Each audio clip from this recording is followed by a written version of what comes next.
Thanks for staying with us. On this segment, we will be looking at Asiwaju Bola Ahmed Tinubu's plans for the Nigerian youth. Joining us on the show to do this is Dr. Nicholas Felix. He's a Deputy National Youth Coordinator for the Presidential Campaign Council of the APC. He'll be telling us what APC presidential candidate has in stock for the youths, the lofty plans and innovation documented, and the manifesto for the youth population. He was also the 2023 youngest presidential aspirant of the APC, and he's from Edo State. Welcome to the show, sir. Thank you for having me. Good to be here. You can join the conversation on 0812-7053-687, 0913907698. You can tweet to us at TVC Connect. Please hashtag your view TVC so we can read your tweets. So, I know you're a politician and you're working with the flag bearer of the APC.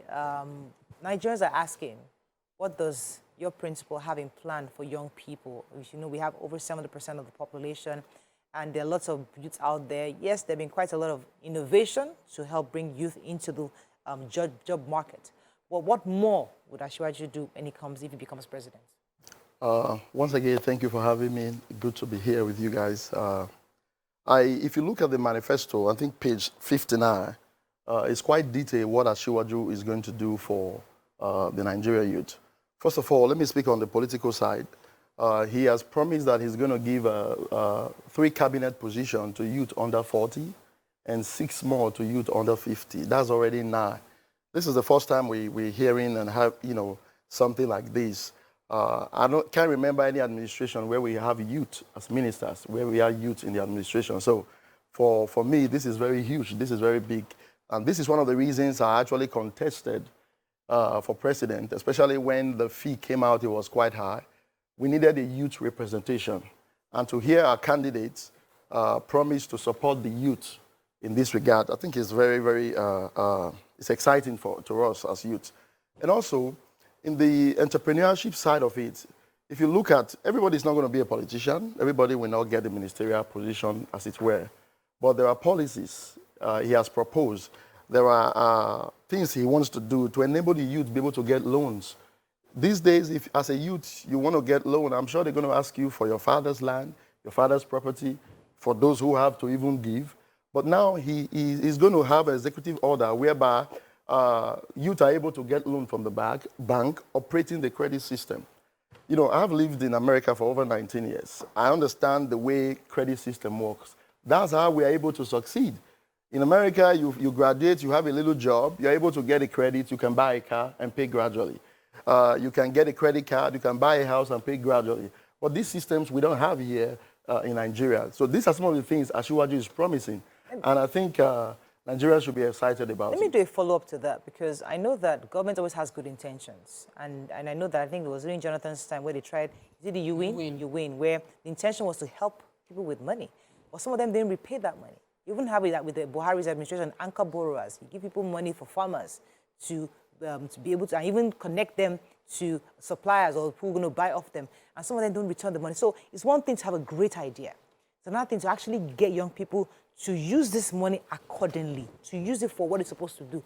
Aside from the great policy, what else do you think can be done to get young people to actually key into this and own it, such that as they give back, they're also using that to help other young people? You know, like I always say, we are still on planet Earth. We are not in heaven yet. So no matter how the great plans you have, everybody who takes student loan in America don't pay. And this is where organizations like banks, government agencies, they are able to write it off on their tax as losses. So we do understand that there are side effects. You give farmers loan. It's the same thing all over the place. So I do not expect it to be different here in Nigeria. That does not mean the government should not help, because there are people who are going to benefit from it. That does not mean students should not be given student loan to be able to go to school. Now, for the youth, of course, this money is not going to be splashed all over the place. If you look at the manifesto, what he wrote was qualified youth. You know, people who are qualified, talented youth. So this money is not you line up in the bank and you're going to get it. For people who are going to use it for the purpose of it, they are the ones who are going to qualify to get it. I think that's a great helping hand for us as youth. So I hear Nigerian youths all the time on social media, everywhere, shouting, it's the time of the youth, the time of the youth. How prepared are Nigerian youth for this time that they are claiming is the time for the youth? do you, as a, the youngest presidential aspirant at the primaries, do you think that it's the time of the youth and we're ready if these responsibilities are given? Of course, we're more than ready. You won't know if we are ready until you have given us the opportunity. Like I always say, our fathers are supposed to prepare the future for us and also prepare us for the future. I use a perfect example of the relay. When they are running a relay and they're about to pass out the baton. Do you know they don't call somebody from the stage? No matter how gifted you are and you're sitting down there, they're not going to call you to come. They hand over the baton to the people who are also running with them. So we are saying some of us can win elective position, but we can be appointed. Appoint us, those who are elected, and we have to be trained to be able to, take over when the time. But I think we are much ready. Some of us have succeeded in the private sectors. You have youth today who are doctors, lawyers. I'm a pastor and also a very successful businessman. A pastor? Yes. Oh, really? I own churches in America, here in Nigeria. Churches? Yes, we have branches all over. I'm a general overseer. If we have succeeded, build multi-million-dollar businesses, why can't we succeed in the private sector? Like I said, now, I said this sometime on channels as people were speaking against it. I believe pastor is the hardest job. Apart from a nursing mother raising a toddler, the next hardest job on earth is a pastor. If we can do it, this is a piece of cake. I think we can also do this. Talking about what you can do is the fact that, as we mentioned, Nigeria is largely made up of the youth population. But, we're getting closer to the election, and there are many voices, and this is the youth across, they have different affiliations. What is the Youth Council of APC doing to appeal and galvanize and persuade and draw in youths in Nigeria? Yeah, the APC, we're speaking to the youth. We're speaking to those in the APC youth. We have a lot of youth in APC. The national youth leader, Dayo Israel, is doing a lot of traveling from state to state. The national coordinator of the PCC, Governor Yaya Bello, we're also organizing programs. We are speaking to the youth. We are using every avenue like this to address the youth. But this election, a lot of the candidates, all of a sudden, they have woken up that youth are important. Youth are driving the narrative in this election. And what we say to every youth out there, these are politicians. I hate to call myself I'm the unusual politician. Let me put it that way. Politicians all over the world will always tell you what they want to do. They put out all these promises. I want every youth out there to look at the antecedents of these politicians. They are telling you they are going to make youth cabinet ministers. They are saying all this. Let's focus on the man who has done it in the past. That's the key message here. Because politicians can say anything we want to hear. Let's focus who, among these candidates, like I said to one, your candidate, show me one person as a young man, when he was governor, that he raised.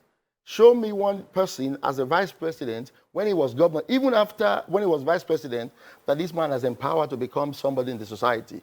Many of them cannot point out names. Apparently, Asiwaju is the only person you can count from House of Assembly members to governors to vice president, some even say president. So much people from the south, from the north, all over, that they can point that this man helped me in one way, he empowered me, to become a governor. We have it all over. Now, we are saying, if he did this, he left office, I think, about 16 years ago as a governor. If he did this as a governor, imagine when he becomes president, when he has the spread all over the nation. I believe he'll be able to do more for the Nigerian youth. We are looking for somebody who will not just appoint us as SA. I say this all the time. Youths are getting angry with me. The only title they give us is to become SA. I hate that title SA because of that. Why? We are better than just becoming SAs. These guys, when they were young, in their 20s, in their 30s, they were governors, prime ministers, and they did excellently well.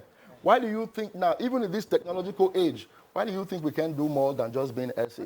We need to do better than that. Okay, sir. Let me go back to the concerns of the youth. So, our median age, considering what our median age is, considering the population of the youth, is not promising 6 cabinets position to people under 40 when the median age is 20. It's far.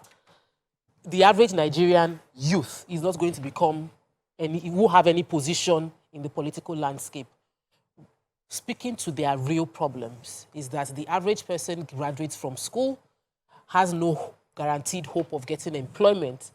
And even when there are businesses to be done, there are lots of gridlock, either the dollar crisis, one thing or the other, disturbing the young people from being able to thrive.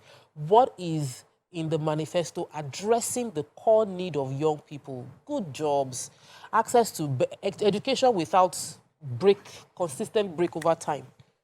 You know, like I always say, the government cannot employ all her citizens. There's no nation on earth where the government employ all her citizens. How do we get employment? We get employment by private sectors driving the employment in the nation. And we cannot have private sector do this if the country is not safe. You know, when I was running for president, that was my number one, and I'm glad our candidate, that's his number one agenda. Until Nigeria become a safe country, we won't have investors. Seeing the kind of man that he is, a man who is very brilliant and has a vision, to be able to bring investors into our country, to be able to empower those entrepreneurs, to be able to, you know, hire people, that's the only way we can reduce unemployment. Any candidate who come and promise us 2 million jobs by the government, we know it's not true, it's not going to happen. Ashiwaju is going to empower the private sectors. If you look at the calendar of our rally, while other candidates are just doing rally, he's meeting with stakeholders. He's meeting with businessmen, having private meetings with all of them. Why? He's trying to empower them, get our rich politicians, our rich businessmen who are shipping their money abroad to go and invest because of insecurity, to come back to the country. By the time we begin to do this, and also empowering the banks to be able to give loan to companies. Every youth will not get loan, but there's a company who can get a multi-billion naira loan to be able to build factory, and before you know it, be able to employ people. Look at the refinery that is going to be opening in Lagos, the Dangote refinery. Thousands of people are going to be employed. Whether you like it or not, they are going to be employed within the Lagos demography. Some may relocate to Lagos because of that. Just imagine how many of these we get from each state. That's the only way we are going to be able to reduce unemployment. You know, I like to hear a lot of Ashiwaju's stories because people have worked with him. So, for example, Fashola was here recently and he was giving us specific examples of what Ashiwaju did because he had worked with Ashiwaju, and he was giving us examples of the policies like LASA, like LASMA, you know, how it's been replicated across the country in different states. What's your own Ashiwaju story? What's that thing? Why are you supporting Ashiwaju? What's that thing you see? Because people have sat there and given us different stories. I mean, you know, the general, he has built leaders, he has transformed Lagos State. That's what is out there. But I would really like to hear your own personal story. What is it that you believe in this man? You see, when I started my campaign, a lot were coming with Ashiwaju. I was the youth who didn't want, if you're above 50, you should not be running for office. And I didn't even want to pay attention. I began to hear individual story. Comrade Adams Oshomole is you know, somebody very dear to me. I'll say the best governor Edo State ever produced. And we sat down several times. I heard stories. I heard so much individual stories. You know, people were convincing me because after the election, I shut down. I said, I'm not supporting anybody. You know, I'm not going to support Ashiwaju, especially as a pastor. He picked a Muslim vice. This is it for me. You know, we began to have our personal differences. I was listening to people speak, the people who don't know each other, telling me different stories. I said, okay, you know, there's a parable in Pidgin. They say, I where they cry, still they see road. In as much as you are sharing tears, we can still see, we can still hear. Let me, you know, relax and get to know what this man has to offer. I began to listen to him, Google much about him. I saw when he had to pay the WAEC school fees for all the children in Lagos State when he became governor. That got me very hard because I knew how difficult it was for me to go to school in Edo State. It's a long story. Today. And I said to myself, how many governors can do this? I could just be, I was imagining when I was looking for money for WAEC, if the governor of my state had paid, probably I would have named my child after him because that was something very serious at that time. So I began to hear stories until I met him. When I sat with him, I met with him 4 times. The first 3 times, I didn't say a word. I wanted to hear him speak because I need to be convinced before I move. Right. If I'm not convinced, I'm not going to come on TV or go on my social media page and say a word. You know, I began to hear him. The first time, he apologized to me about something because after the election, he met other candidates, and I was angry that he didn't come. Is it because I'm the youngest? Why would he not come? Wait, you know, he said to me, oh, I'm so sorry. The manner at which he said it, I said, this is Bola Ahmed Tinubu. He's the presidential candidate of our party. By age, he's old enough to be my father, telling me I'm sorry, and he meant it. I was like, wow, this is just like my dad, very humble. He doesn't have to. I don't know if I would tell you, if I was the one, I would have said, I'm sorry. That alone got me. I said, okay, this is the person we need to work with. Then I started asking questions. So what are your intentions?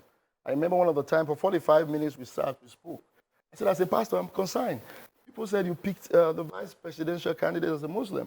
Are you trying to Islamize Nigeria? I know exactly what he said to me. Have I Islamized my home yet? We began to talk. I was convinced. And I started asking questions upon questions. And the day a man told me a full story about him, and I compared it to how we met, I said, I think this is the right man for us to support. And especially for me as a youth. I've been advocating for youth in governance. We have been marginalized for so long. And he promised that he was going to do all of these things. Now, if he did it while as governor, and even after leaving office, it has become a lifestyle, I think this is the man we ought to trust. Not just because he's saying it, because this has become a part of him. And that's my personal story with him. All right, let me go on a quick break. When we come back, we'll continue our conversation. Stay with us. We'll be right back. Thanks for staying with us. So we have a few questions for our guests. Okay, so I was going to talk about, being from Edo State, you just sort of mentioned that Oshomole was best governor at the time. I remember, I think, okay, he wasn't him. But what exactly would you say, as a son of the soil, is happening in Edo? Let's talk Edo for a while. How would you say the government of the day is dealing with things on ground, and how does it provide for youth on ground? During the last election, Comrade Adams, His Excellency Oshomole, did warn the Dolites not to vote for this current administration, but many did not listen, and now we are seeing the chaos. The governor has turned Edo State to be something else, whereby even within the PDP, there's rancor, there's fight, there's division. So I believe it's time for APC to take over Edo State and bring peace back. And we're going to begin with this presidential election.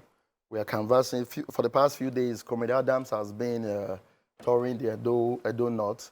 And we're beginning our war tour, I think, tomorrow in Edo Central. And we're going to be, APC is going to win Edo State. That we are very sure. The governor, of course, everybody knows it, including those who are PDP.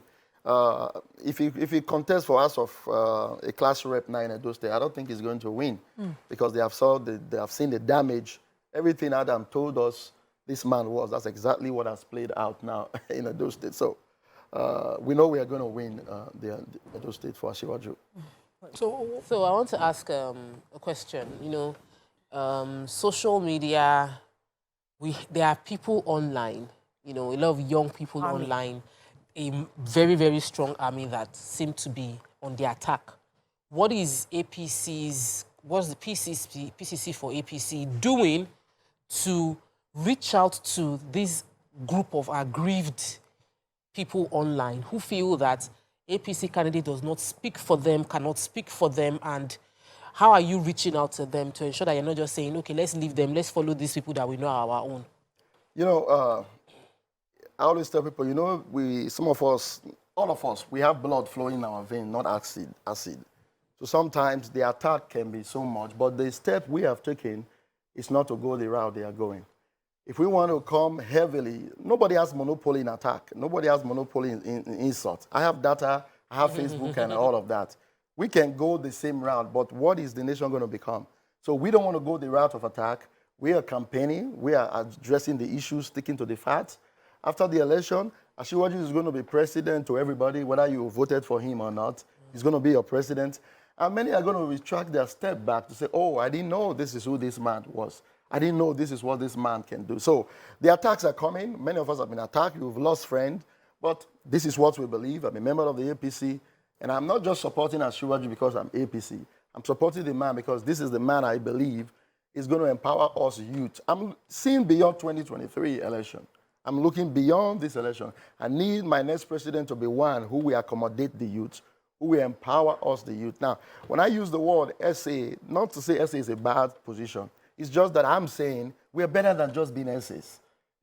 We medical doctors. I have an experience where I took my child to, this was 2014. My son needed serious medical attention. And I was referred to a specialist. The way the doctor was describing this specialist, I thought he's one old white Jewish man, doctor, who has been practicing for like 17 years. That this is Methodist Hospital, the hospital presidents go to. I got there, it was one young Adewale, Yoruba young man who was a doctor. I kept looking at him. At the time, he asked me what the problem was. No, I'm surprised that as young as you are the specialist in this hospital. And the way the doctor spoke about you, I thought it was going to be something. So if we can be this in these nations, why can't we even be more in our own dear country? So for those who are already in support of the flag, your flag bearer and the party, what would you like to see them do towards the election? We want them to go out and campaign. We want them to stick to the issues. They're going to insult you. They've insulted us. But we're not going to go down to the mud like they are doing. I posted this morning on a page. Somebody was so angry. He wanted us to go and backlash. I said, no, we are winning. We must act like winners. Some of them are losing. That's why they're acting like losers. So we cannot go the same route they are going. They're going to insult you. Let them keep doing what they're doing. You see, insult, they will never take us serious on social media. That's what I keep telling youth. If you stay on social media and just run your mouth, come out and join in the politics. Attend rallies, attend debates. Go and contest. Even if you can't buy the form, throw your heart in the race. Do something for them to take us serious. All this insult is going to end up on Facebook. If your candidate is invited for the debate, would he come? If he's invited. When he went to London, he answered questions. You see, there are some media houses who have decided to throw heavy attacks.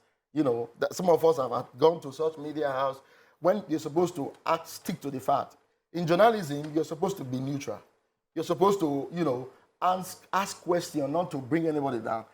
The first TV station that asked me about being a pastor and supporting Muslim ticket is TVC.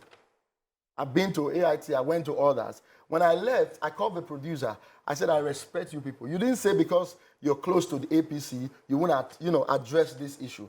I like the fact that as a journalist, you ask the question, is there been the issues in the heart of Nigeria? You stick to the fact. But not coming here, you want to, you know, cause an embarrass me on national TV, cause an insult. Everybody know exactly where you belong to. That's not the way you're supposed to play when it comes to journalists. So he will attend, debates, but I don't think it's everyone. As someone based in who spent 19 years in the US, I'm sure you have a stronger touch in diaspora.